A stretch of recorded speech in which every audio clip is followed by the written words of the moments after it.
حسبي ربي جل الله ما في قلبي غير الله نور محمد صلى الله لا إله إلا الله حسبي ربي جل الله.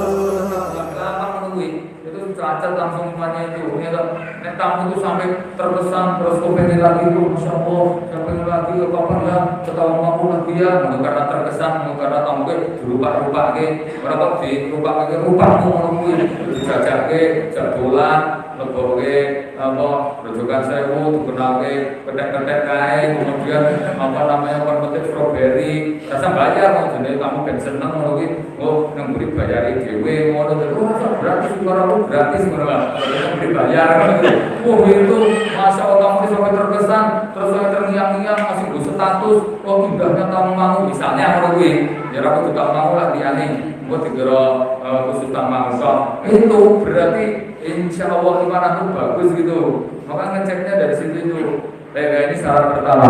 Syarat kedua namanya tolabul ilmi syar'i itu shahihul adawat perangkat wadahnya itu benar. Jadi antum ngambil ilmu itu wadah yang disiapkan itu tentu bukan kok kalau antum ngambil air kan wadahnya jelas apa wadah ngambil air ember atau kelenting atau apa.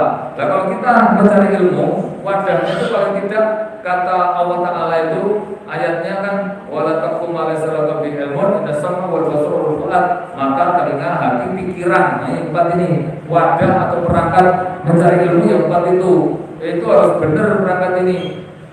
Gimana standar benar? Itu beliau mengatakan pada kitab Ta'limul Muta'allim itu syarat perangkat ilmu itu benar atau wadah mencari ilmu itu benar, syaratnya ada 4 lagi. Apa itu? Pertama, maftuhan terbuka. Wadahnya harus terbuka lah. Antum yang ngaji itu yang kudune terbuka pikirannya. Orang modelnya tertutup. Kamu ngaji apa? Ini syaratnya loh ya. Ya toh, wajah model-model gak itu berarti tertutup hatinya. Karena dia nggak mau terima ilmu kecuali sih cocok kalau keinginannya orang cocok mau karena dia harus dua filter tersendiri ya aku ngaji seperti orang mau pikir bahkan udah biasa toh saya tuh jodoh terus gimana dapat ilmu yang memenuhi maka syarat ngaji pikiran hati terbuka. No, maftuhat itu begitu sama boleh ilmu ya wadah itu terbuka wadah mengkurep di kasih air yang mangnya iso masuk nih terburuk kayak gelasnya mengurung itu Pak. Ya mau dituang air yang apapun yang tumpah apa. Yang kedua Pak, yang kedua itu adalah non-difat, nanti bersih. Wadah itu bersih. Coba antum ngambil air, wadahnya kotor. Misalnya ngambil air sak gentong, di situ ada telek pitik sak sendok namanya.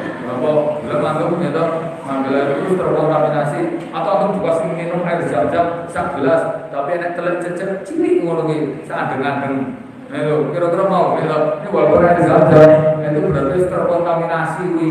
Ya kayak gitu jelas gak mau kita itu ya. Maka syarat yang kedua Pak bersih. Yang ketiga itu rapat jadi nggak bocor atau bawa wadahnya bocor ngambil air pakai keranjang ya tuas ngeceh-ceh keringet tuh bahasa Inggrisnya itu tuas kesel kenapa karena bawa air itu wadahnya harus rapat nggak boleh bocor gitu ya sama ngaji itu juga jangan sampai kita tuh kena maksiat itu yang membocorkan ilmu menghalangi ilmu menghanguskan ilmu. Jadi maksiat itu ilmu syar'i musuhnya ilmu syar'i loh Pak. Makanya kalau ngaji syaratnya tadi terbuka, yang kedua bersih, hati ini bersih, pikirannya bersih, jangan kecampuran dari penyakit-penyakit apa kotoran yang menghalangi ilmu, ya paling tidak ini penghalang ilmu, ya yang mengotori ini.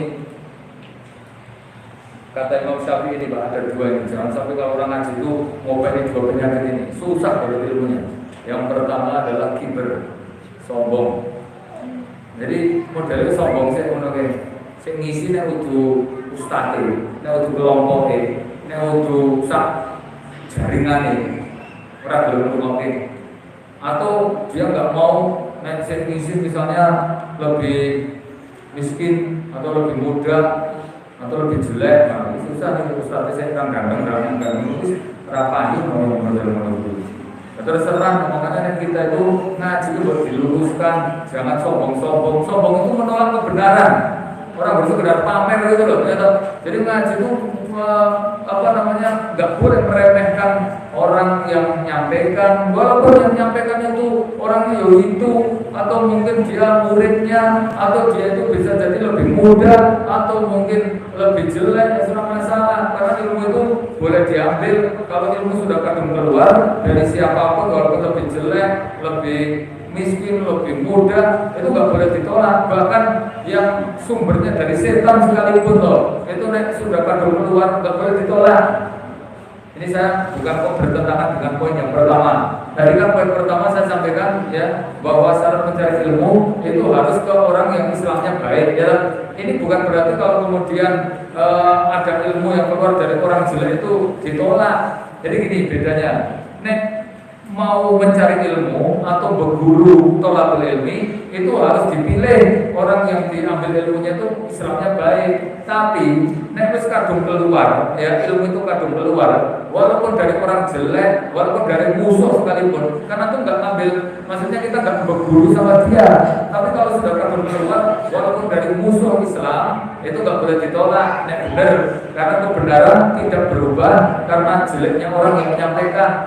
Misalnya mau ngedar nyampaikan nomor amal biniat, itu walaupun mau ngedar ya hadisnya benar, nggak boleh ditolak hadisnya walaupun keluar dari mulutnya mau ngerapatin normal. Masalahnya saya dulu SD itu hafal 4 hadis ini dari wong ngedar bagi. Ada namanya itu sopo kayak aku lagi zaman SD mulai itu sering nongkrong. Saya SD-nya kan di Serdang sana Jakarta. Namanya Toyib, ya tapi kayak itu kita dia rata pulang wira-wiri lewat ngarep toko Pak D saya kan SD-nya ikut Pak D itu, ya rumah ibu saya di belakangnya Pak D, tapi sering nongkrongnya di depan Pak D karena ada warungnya itu, ada tokonya. Oh itu si Toyib masih lewat. Assalamualaikum Ustaz, ya innamal a'malu binniyat. Wah, semua amal dihitung niat.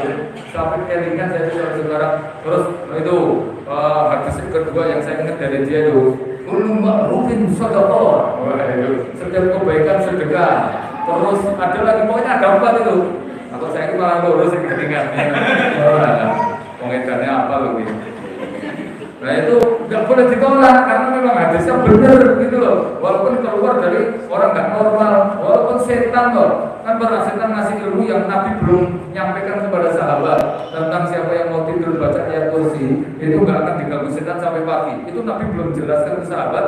Itu Abu Hurairah dikasih tahu oleh setan sendiri. Karena setan itu pernah nyolong duit Baitul Mal, terus ketangkep sama Abu Hurairah. Ketika mau disetorkan ke Nabi, dia marah-marah, pokoknya minta ampun kepada dia itu takut sekali itu. Akhirnya dia ngasih ilmu gini, nanti nih kamu itu mau tak kasih ilmu, ya loh, yang ilmu ini masih baru, ya loh, masih ori, belum disampaikan Nabi ini, ya loh, ini boleh dulu tak sampaikan gitu ya. Kamu nih mau baca ayat kursi mau tidur, ya loh, Allah sampai ayat akhir itu gak akan diganggu setan sampai pagi. Akhirnya betul, ternyata si maling ini dilepas karena dia ngasih ilmu.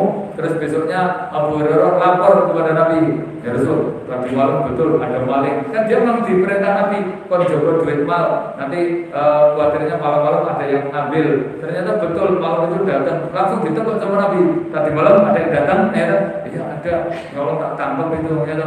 Nah terus mana malingnya? Tak lepas belum? Kalau dilepas, iya dia kasih ilmu yang katanya jenengan ada yang nyampaikan ini. Apa itu? Apa? Disampaikan itu tadi. Apa kata Nabi? Sadaqah bil kadhib. Benar-benar si pendusta ini benar. Itu artinya aja Nabi membenarkan omongan setan karena memang fadilahnya begitu. Antum praktekkan walaupun itu dari setan. Ini fadilahnya antum baca ayat kursi itu dijamin dia tidak akan diganggu setan sampai pagi. Wong antum wudhu saja. Itu artinya idza mawdu'aka falyatawadda bi wudhu shalah. Kalau kamu datang ke tempat tidur, wudhulah kamu seperti wudhunya orang salat.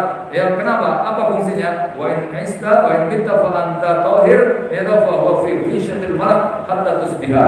Karena kalau kamu itu mati, itu kondisinya antum berarti sudah suci, dan mati dalam keadaan suci itu jaminannya surga. Ayatnya ada itu loh, walladzina yatawaffahumul malaikatu thayyibin ila lahum jannah. Orang yang mati dalam keadaan suci, ya suci dari dosa ataupun suci dari najis, maka dikatakan kepada dia monggo masuk surga. Nah, itu terus jogo-jogo nek mati, nek tidur itu kan persiapan mati memang para sahabat itu. Makanya bangun tidur ya bersyukur karena bisa hidup setelah mati ya. Nah, kemudian yang kedua Pak, dilindungi setan, dilindungi malaikat dari serangan setan sampai subuh. Masya Allah itu jaminannya itu. Makanya nek barisan itu ya merasa kok kan cerita nggak tidur aja. Nanti enak karena nanti wis mapan turu kok lali urung kudu abot kuwi abot. Pokoknya kok nek tampang wadem ngono wis kumpul kelami banget ya to. Lah kok ngending tibi urung kudu lah. Ngono iku mesti yakin wis tak jamin 125% kuwi ora bakal kudu ngadem kok ya to. Wis bediding ya to. Mendingan apa namanya bablas turun lah guru sunah ya kok. Makanya ini para sahabat dulu mereka nggak nunda-nunda tidur setelah isya kecuali darurat. Daruratnya karena gojek karo bojone dhewe iki kudu bojone koncone atau bojone kuwatir kok gojeki. Terus yang kedua apa karena jagongi tamu atau tolong ilmi. Liyane kuwi enggak ada sahabat kok orang ngaji, orang nek tamu, terus orang gojek bojone kok cerita ora tau enggak ada. Semua sahabat pada isya tidur kecuali 3 itu tadi. Nanti ada yang bangun tengah malam, ada yang bangun sepertiga malam dan sebagainya. Itu. Itu yang kedua, syarat wadahnya harus terbuka, kemudian bersih, kemudian tidak bocor. Yang keempat syaratnya itu wadahnya ini adalah ya kosong. Mukarrabun itu kosong kan? Ya kalau ada isinya itu kan berarti nanti kecampur kayak gelas, ini ada kopi, ada teh, terus antum kasih air putih, ya campur. Tehnya buah sih, nanti dikasih jernih gitu loh. Sama antum kalau misalnya punya pemahaman sih keliru itu dibuat sih. Orang dicampur-campur. Ya aku kan jane ya Islam ya. Ini kan aku ya wong Jawa. Aku jadi Islam nih. Ya aku ini kapan-kapan kan ya nasionalis. Aku ya Islam, tapi kan wong Pancasila, Islam Pancasila, Islam kejawen, Islam ngomong ya. Gimana bisa dapat ilmu dari kolaborasi akhirnya jadi Islam Nusantara kayaknya ada. Akhirnya bacaan Quran nganggo langgam Jawa. Ada loh semua dipakai langgam Jawa sekarang itu. Kamu sebenarnya dituruti kayak itu bubrah no. Mau membaca Quran pakai langgam koplo ngono barang apa urusan-urusan. Makanya ini jelas dunia ya loh. Masa pas di tanah suci itu sampai di sel itu ada 2 orang di sel itu karena ada warga Indonesia itu di sana malah nyanyi Indonesia Raya. Kalau tawaf nyanyi Indonesia Raya, nyanyi orang Islamnya Nusantara mobil. Terus pas ulang tahun Nabi itu kan pas Maulid ya, nah kalau ini mana nganggo nyanyi kayak pada apa ulang tahun itu. Iya kayak lagunya kayak. Tapi untuk Nabi Muhammad coba. Kali-kali aku ngerti ulah tak sendal itu. Nah, itu dia memaksakan Islam mengikuti aturan Nusantara. Yang dipakai itu Pak, jenenge daerah itu menyesuaikan Islam karena Islam itu mengatur untuk seluruh alam. Kayak itu nek tuku peci, iku pecine sing lepas ke sirai apa sirai sing dipas ke pecine itu. Wah, itu tuku peci, iki anu iki pecine kecilin iku kira-kira sirai sing dikempesi apa pecine sing digedheke ngono. Kuwi bumbu kok bisa. Alhamdulillah rahmatullah, kita lanjut ya. Nah, kemudian surut salisan, syarat yang ketiga di sini kan ada ritual.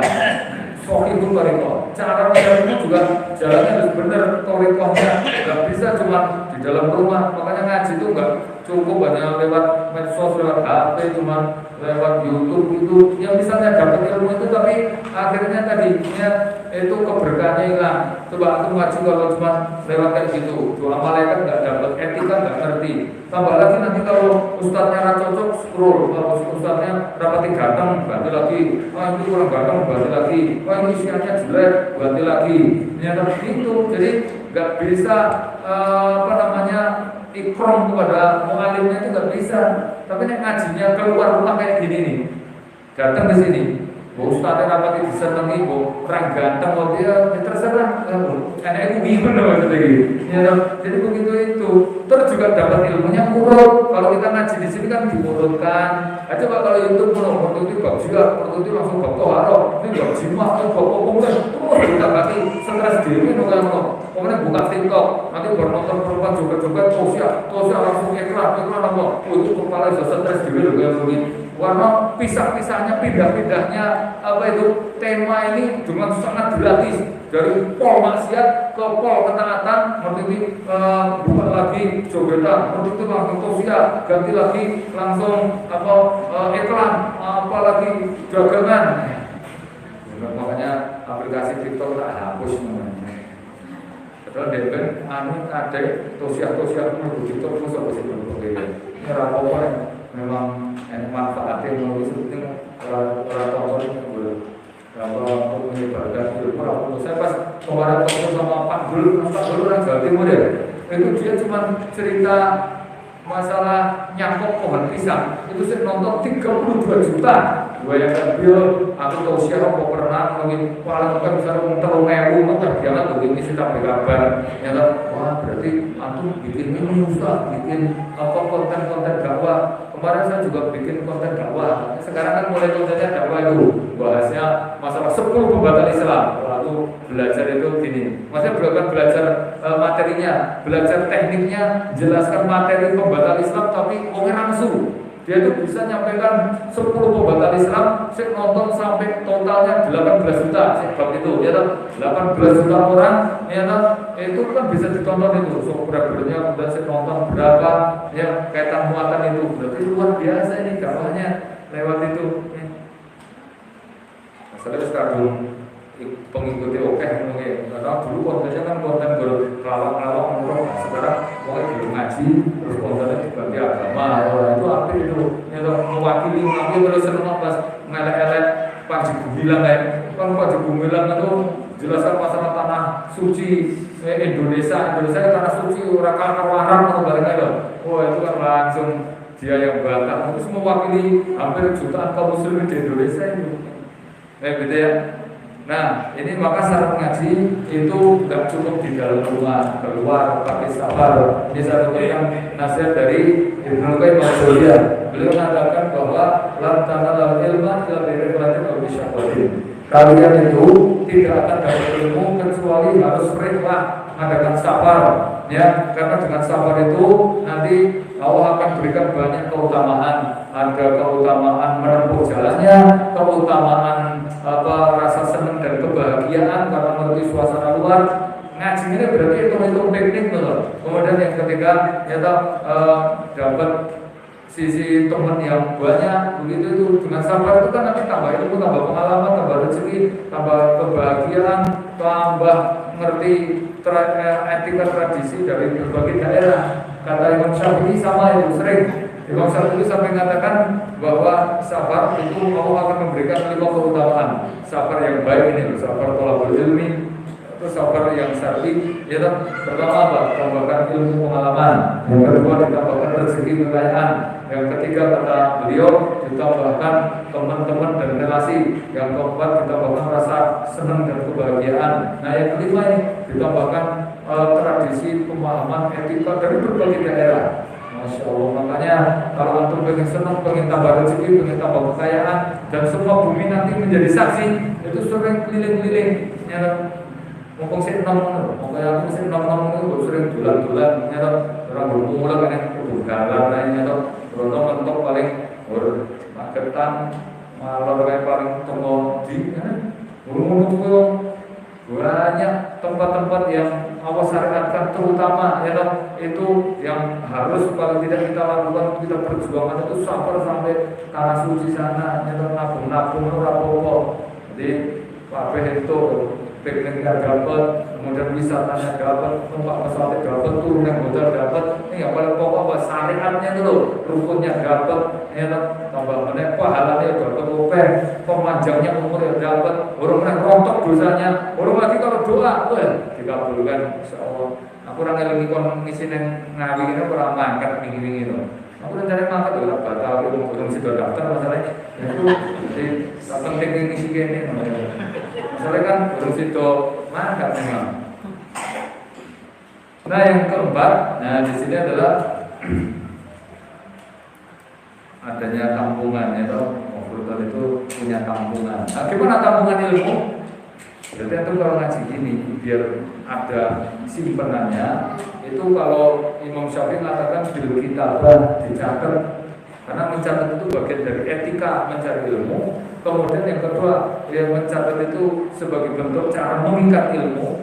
Beliau mengatakan al ilmu sayyidun qayyid sayyidaka bil kitabah. Ilmu itu buruan, kalau aku dapat ikat dengan catatan, nanti bisa dibuka lagi. Paling tidak direkam loh ya toh. Jadi ngerekam bisa, walaupun saya ngomong yang kayak gitu ini dicatat, masya Allah. Itu nyatetnya tuh dinilai pahala. Kata Muhammad bin Jabal, ya toh, beliau mengatakan betul betul mencarilah ilmu terus. Ya toh, kenapa? Karena ta'limuhu khasya. Antum mencari ilmu itu bagian dari bentuk takutnya ibadah antum pada Allah. Wa basuanhu, kemudian usaha boleh nyatet itu tadi bagian dari jihad. Ya, wa ta'limuhu liman la ya'lamu sadaqah. Kemudian antum mengajarkan ilmu ke orang yang nggak ngerti ilmu, itu sedekah. Orang penak HP itu yang usahanya jihad menempuhnya dapat pahala, capeknya dinilai ibadah, duit yang keluar dinilai sedekah. Antum mengajarkan ke orang yang nggak tahu itu sedekah paling afdal. Nyatanya itu loh tadi disebut sebagai bagian dari jihad. Makanya di akhirat orang yang sering nyatet ilmu itu nanti diberi syafaat, ya Yesus yaumil qiyamah. Orang nanti di akhirat akan diberi syafaat binjima syuhada gara-gara darahnya para syuhada. Kemudian yang kedua biarkan ulama dengan tintanya para ulama. Nah, itu mana ngaji bolpen menunggu ngaji modal nyata. Pokoknya bulan kuping, biasa itu pahala menunggu. Tapi kaitan keluarga menonton itu menunggu orang dihargai, menonton butuh benar. Selainnya orangnya tampungan nih masalah gitu. Catat di walaupun agak selatan di lagi. Nyatet itu seneng, nyalin. Banyak ulama itu pekerjaannya cuma nyalin kita, nyalin kita. Orang ngomong, jadi itu obat lemah iman nomor 1. Obat ini nanti saya berteman loro-loro mulai.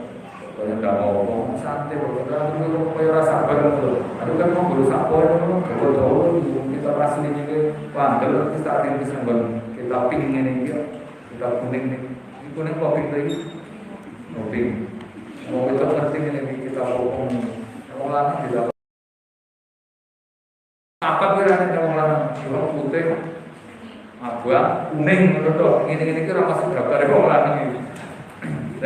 Sekarang yang kedua, obat lemah iman yang kedua atau amalan yang mengokohkan iman. Yang kedua adalah tadabbur Al-Quran. Ya, selalu mentadabburi Al-Quran, membaca, menelaah, ya, itu bagian dari obat yang luar biasa. Nabi mengatakan bahwa siapa yang berpaling dari Al-Quran, Allah mengatakan itu, wa man a'rada dzikri, siapa yang berpaling dari Al-Quran, dan Al-Quran di situ disebut dengan zikir.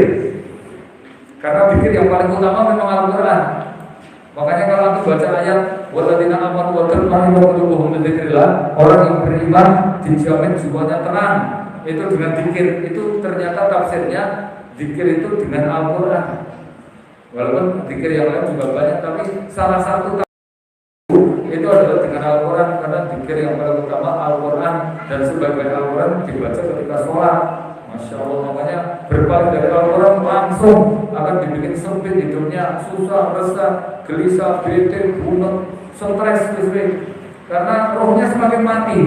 Makanya orang yang tidak pernah baca Quran, walaupun ketoknya bodinya kayak ustaz atau aktivis tapi jarang baca Quran, itu nanti rohnya semakin kering, mati lama-lama. Al-Jahilu bil Quran, orang yang kemudian meninggalkan Al-Quran, itu karena arwahuhum qabla mautihim mautun, maka rohnya nanti mati sebelum dia mati. Wakana jisamuhum qabla kuburihim kuburun, dan jasadnya nanti akan menjadi kuburan sebelum dia dikubur. Masya Allah, makanya Al-Quran itu ruhiyah, nyawa. Kalau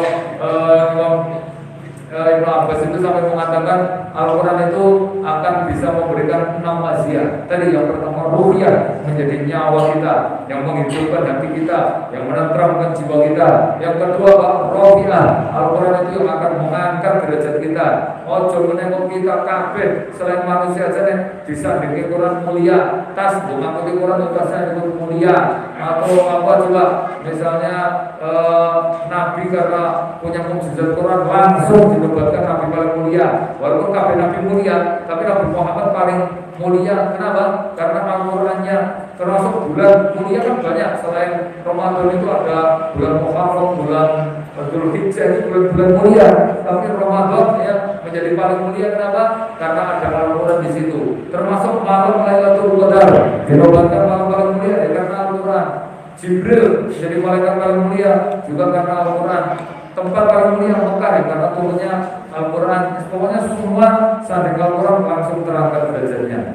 Cuma wong tua caci gitu kayak Musa itu bocah umur 4 tahun karena hafid Quran umur 4 tahun. Musa bawa suratul Quran juara 1 di Mesir sana, langsung diangkat derajatnya. Presiden Mesir cium tangan, aku yang ketemu ya cium tangan karena memuliakan kalau sampai pemerintah Saudi ngerti gumen itu langsung dikasih hadiah. Musa haji undangan kerajaan langsung orang antri haji undangan kerajaan langsung mangkat ini haji Purwodalan itu 300 juta pada orang itu masih disangoni bapaknya 9 juta, bojone 40 juta, terus gurune ya 40 juta, sekolahnya disubsidi kira ini sama pemerintah Raja Saudi malah Indonesia harusnya duit bocah menunggu orang itu penghargaan apa-apa hanya aku yang tertabian kalau Saudi kan penghargaan mau nanti selaku orang nomor 1 Indonesia orang itu penghargaan atau mau makan kol mentah itu penghargaan Indonesia makan kodok ya siapa mau spektakuler ramutu video paling ngomong dalam itu. Nah, aku presiden tak kira mau langsung. Ini pengajian ini juga langsung tak amplop ini saat itu ada di kafe. Jadi senang mau pengajian dari semua. Terus mengatur kan kurang juta. Sakit. Nah, berkosong kan berkosong. Berjatuh.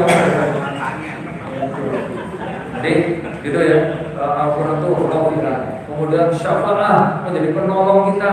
Wah berkabeh yang kedua, antum punya Al-Quran menjadi penolong. Sampai dalam hadis itu ketika orang nanti jalan malaikat mengki baca roksi dari jalur kepalanya jauh Al-Quran, maka Al-Quran yang akan menolaknya. Wah kemudian ketika didatangi mengki bali rijlihi dari jalur kakinya, kata Nabi gimana? Jauh rijlun tamshi ilal masajid, maka kaki yang digunakan pelaku masjid itu yang akan menolaknya. Nanti jalur tangannya, maka tangan yang digunakan sedekah menolaknya. Maka kemudian Nabi nyuruh Iqra'ul Quran, baca terus Al-Quran. Kenapa? Fa'innahu ya'ti yaumil qiyamah syafi'an. Karena nanti di akhirat dia Al-Quran itu akan datang kepada kamu untuk nulungi, menjadi penolong sahabat kita. Itu. Bahkan ada yang keistimewaan lagi, itu banyak banget, ada 6 tadi, ada syafa'ah, ada ahliyah, ada rofi'ah, ada manzilah. Manzilah itu level surganya khusus di surga itu. Kemudian kalau khairiyah itu menjadikan antum langsung baik. Terus pokoknya apapun langsung jadi orang baik. Apa preman yang baca Quran terus jadi preman apik, ya. Karena memang kebaikan itu pada orang yang ngajari Quran itu dinobatkan manusia terbaik. Khairukum man ta'allama Al-Quran. Siapa yang paling baik di antara kalian yang mengajarkan Al-Quran atau belajar Al-Quran. Tapi di antara sekian banyak itu keistimewaan terbesarnya itu apa?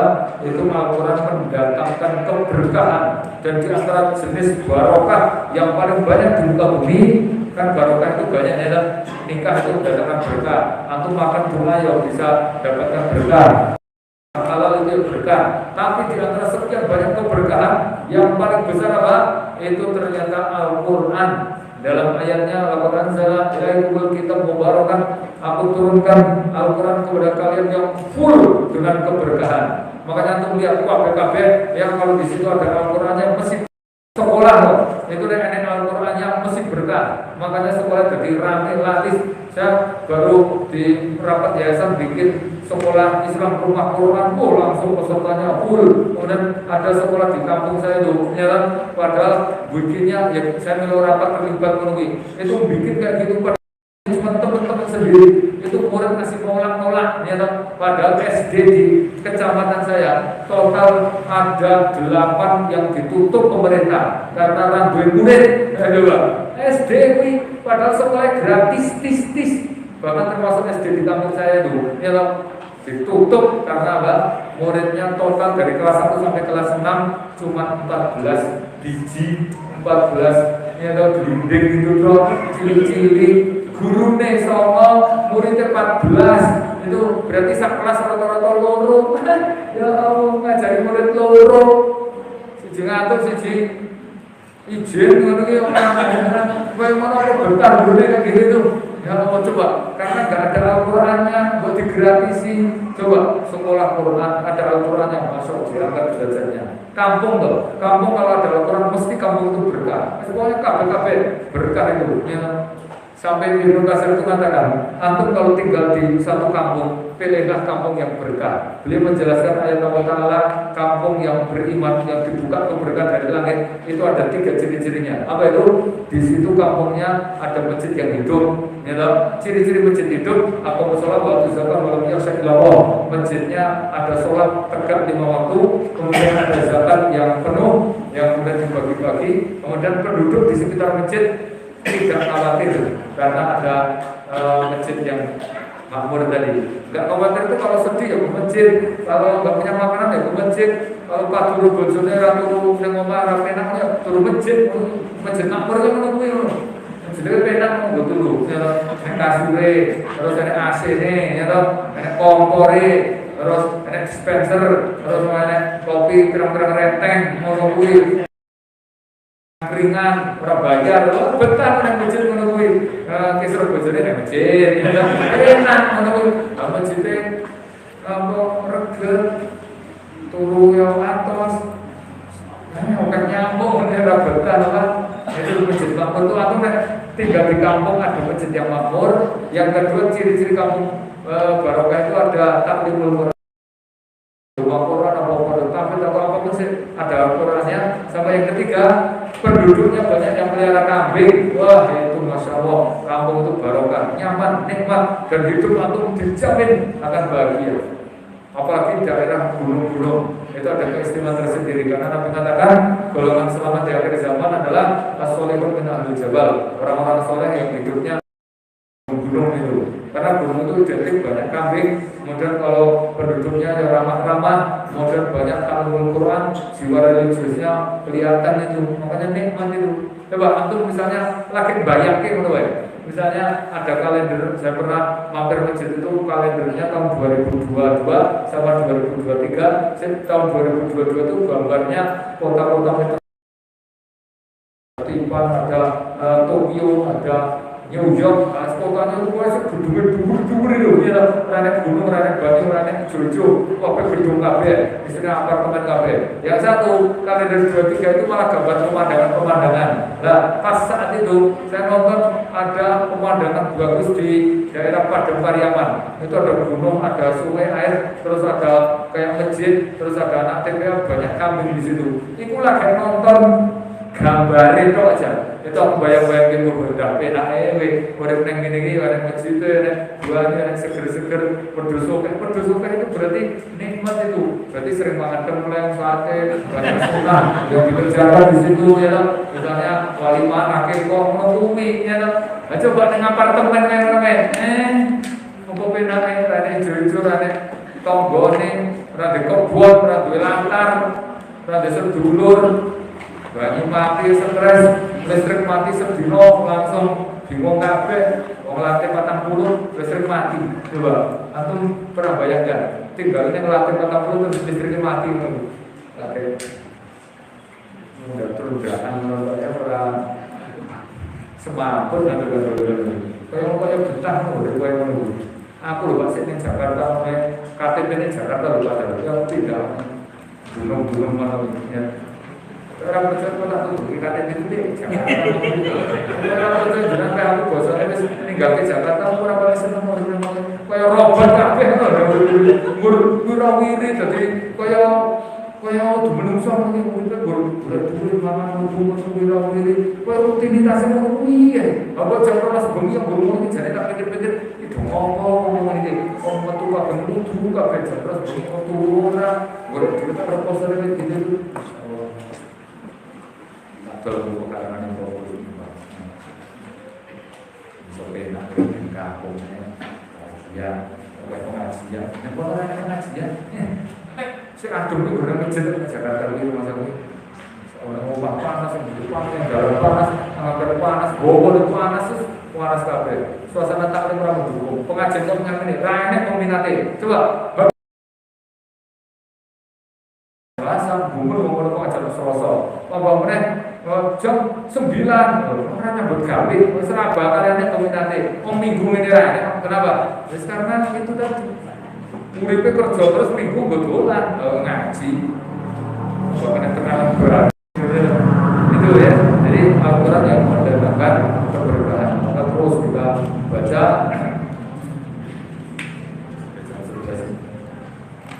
dua-dua saja ya bagaimana alhamdulillah ini silakan kalau ada pertanyaan, monggo sebelum saya itu kita nge-drink dulu.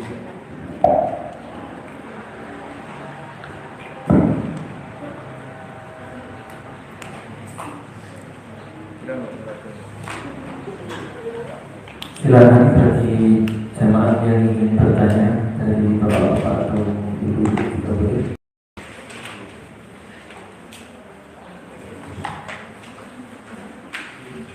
Bapak-bapak ada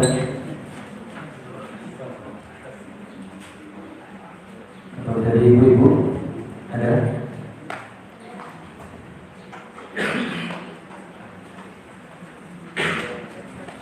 Silakan kertas atau langsung? Boleh langsung. Oke, Bapak. Dari bapaknya dulu ibu. Assalamualaikum warahmatullahi wabarakatuh. Mohon dijelaskan tentang Abdul Hidin karena yang sering kita dapatkan bahwa Abdul Hidin la ilaha illallah. Jadi Abdul Hidin itu mohon dijelaskan.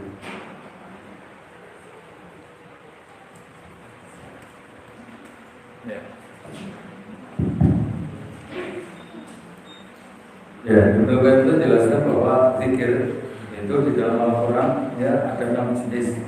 Pertama zikir ya zikir biasa, zikir pagi, sore, malam, surat, zikir sobat, masa, dalilnya wal kurus bawah, wa asya. Nah itu di antara zikir-zikir ini ya menyebut nama Allah itu yang paling afdal kalimat tauhid afdal zikir fa'lam annahu la ilaha illallah. Jadi kalau untuk poin nomor 1 zikir yang paling utama itu.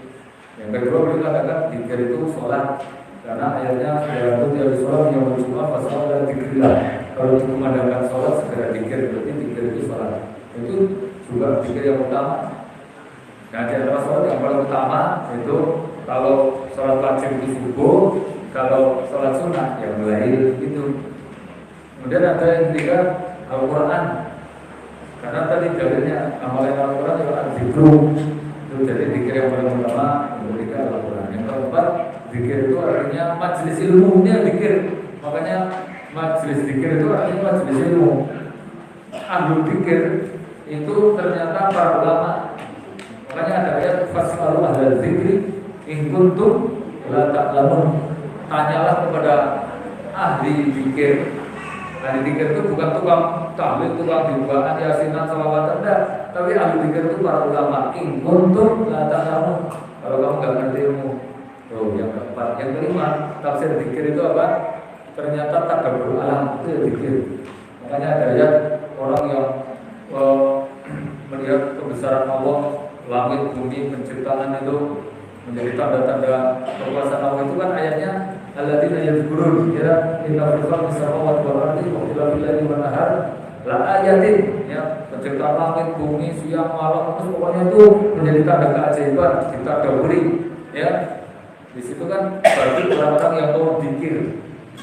Jadi ternyata piknik kalau syar'i ya syar'i untuk tadabbur alam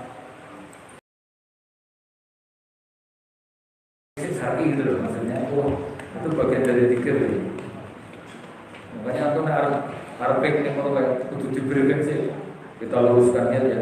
Kita reklamasi ya. Kita niatkan bagian dari zikir. Maka kita bukan dulu. Kayak cantik kayak itu malah diajari ngono itu hati-hati.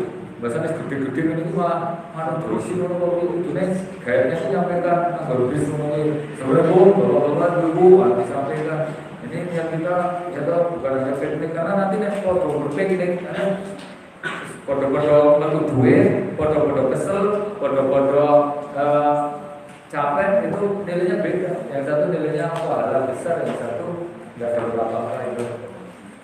Ini.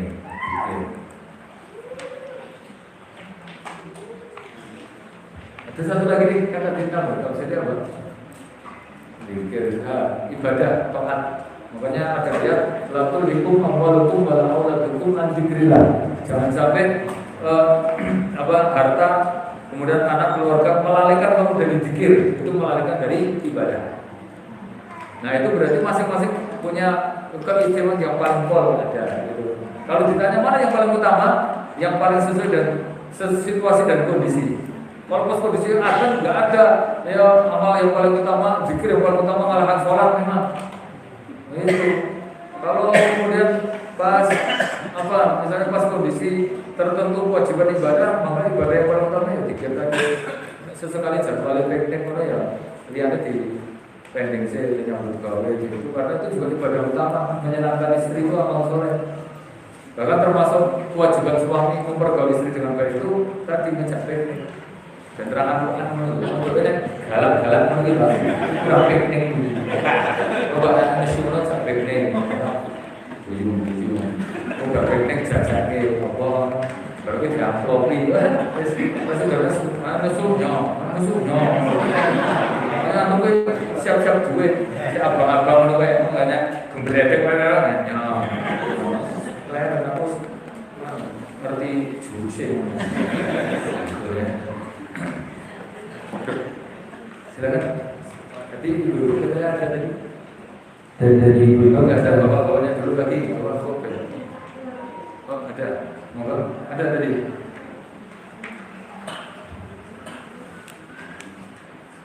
Berpikir. Rasido ya. Isin. Itu Pak, pikir Pak. Ini antar.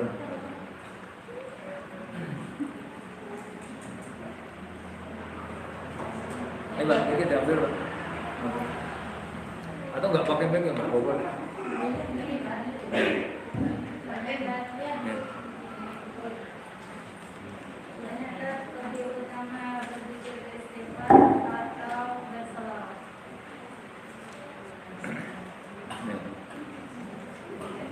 Ya, jadi tadi ya saya sampaikan namanya amal yang paling utama itu Nabi jelaskan itu dari banyak versi. Pernah Nabi bilang yang paling utama apa? Ya sholat tepat waktu, ada jihad fisabilillah, kemudian ada banyak banget lah dalam memberikan rasa bahagia kepada hati orang mukmin atau itu juga ada. Poinnya banyak banget. Nah itu ternyata dijelaskan oleh penulis buku ini Mabudil Awal itu siapa ya? Saya lupa. Tapi di kitab itu disebutkan gini. Jadi amal itu yang paling utama, paling abdol, ya itu ternyata yang paling sesuai dengan situasi, kondisi, ya yang paling nyunah, pokoknya yang paling sesuai dengan petunjuk Nabi itu ada di materi bab Ubudiyah tulisan Ibnu Taimiyah itu juga sama. Rata-rata orang anggap ibadah paling utama itu ya mesti yang paling besar pengorbanannya. Iya, memang semakin besar pengorbanan, pahalanya semakin besar. Tapi itu bukan penentu utama. Ada yang ibadah paling utama itu yang paling besar menahan hawa nafsu. Ya itu yang benar karena ibadahnya pahalanya besar itu mesti hawa nafsu yang ditahan berat, perjuangannya berat. Ada yang disebut ibadah paling besar itu yang paling memberi manfaat. Ya memang ada hadisnya. Tapi penentunya ibadah yang paling afdal itu adalah yang paling sesuai dengan situasi dan kondisi. Misalnya saat itu kondisi musuh datang menyerang, itu maka ibadah yang lain harus dikalahkan. Yang paling utama yang melawan musuh itu.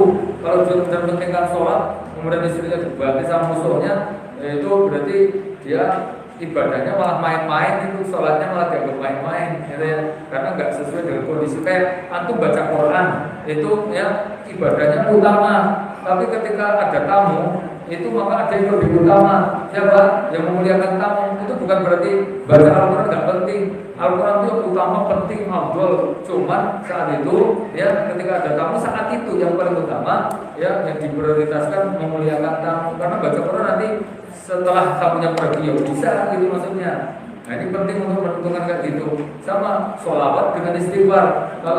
Kalau Nabi mengatakan bahwa istighfar itu tolak semua bala. Ya, kemudian bahkan ini ada keterangan dulu pernah saya posting kaulnya Ibnu Taimiyah dia. Kalau antum itu bingung mau doa apa, saking banyaknya masalah, kemudian dengan menyebut kata-kata yang paling ringkas itu cukup dengan istighfar. Maka dengan istighfar itu nanti orang mencakup semuanya. Makanya paling afdal itu. Bahkan ya kata Nabi al-istighfar kanzun min kunuzil jannah. Istighfar itu menjadi peti atau pundi-pundi kekayaan yang sangat besar di akhirat nanti. Masya Allah itu kalau ditimbang antum baca istighfar ya memang utama banget. Tapi ada yang lain yang jelaskan kayak sholawat ya, keutamaan sholawat. Nah ini maka nanti tinggal antum tuh pasti situasi yang paling pas itu apa, kondisinya gimana. Nah itu aja, itu nanti yang paling afdal, yang paling sesuai dengan situasi dan kondisi pada saat itu, gitu loh. Nah pas bareng, misalnya gini, antum punya kambing cuma satu, terus belum akikah, terus barengan dengan Idul Kurban. Kalau pas Idul Kurban, maka ibadah yang paling utama saat itu ya untuk kurban saja, nggak usah untuk akikah, karena akikahnya sudah lewat, antum anaknya wis rongsasi lagi diambil karena kambingnya baru punya itu. Nah tapi kalau misalnya pas hari ke-7 ya toh, pas hari ke-7 itu barengan dengan korban bisa di double itu bisa ya toh. Karena kalau ketemu dua ibadah dengan waktu dan maksud yang sama, maka salah satunya sudah masuk. Contoh antum masuk masjid itu sudah selesai adzan, itu antum mau sholat tahiyatul masjid, apa sholat fajar, apa sholat setelah wudu, kan tiga-tiganya mau antum baru wudu masuk masjid, terus masuk masjidnya sudah adzan, itu juga masuk masjid ada tahiyatul masjid, atau sholat 2 rakaat fajar, untuk waktunya gur mepet, nek sholat telu-telune ora iso, maka sholat 1 rakaat itu diniati 3 tadi itu boleh. Sama kayak antum mandi janabah ada wudu di situ, kemudian antum selesai nggak wudu lagi, nggak apa-apa karena wudunya itu sudah masuk dalam mandi janabahnya gitu, ya. Wah, gitu ya. Pokoknya gampang ngeceknya paling utama saat itu pas apa. Misalnya kita belum akikah terus pas hari ke-7, tapi juga pengennya untuk bersedekah, misalnya, nah pokoknya dipaski yang paling utama menjadi prioritas ibadah ini. Cukup ya? Tutup dulu dari dulu yang kita alhamdulillah. Assalamualaikum warahmatullahi wabarakatuh.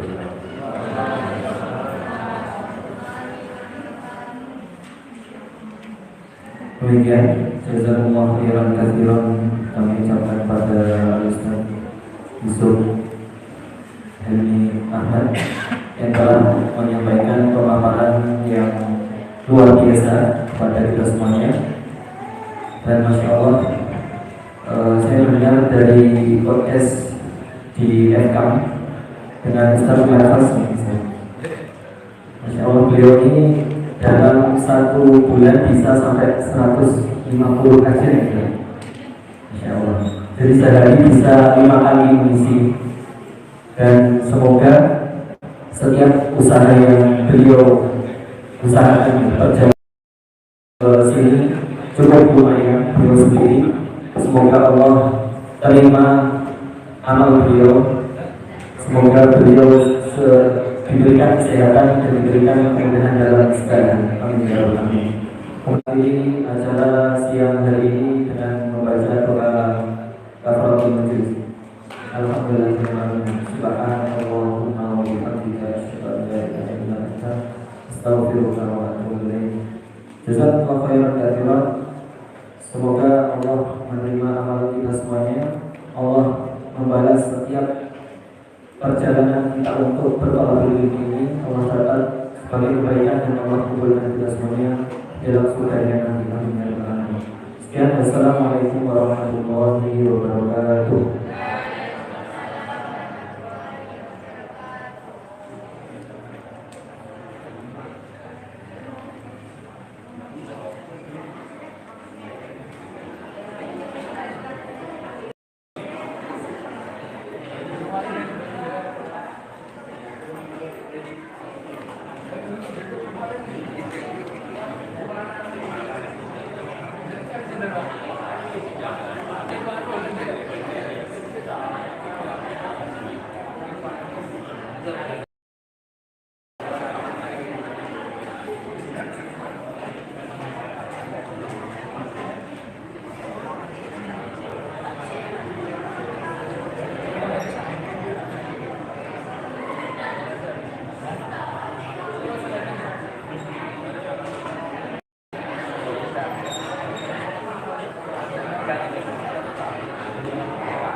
حسبي ربي جل الله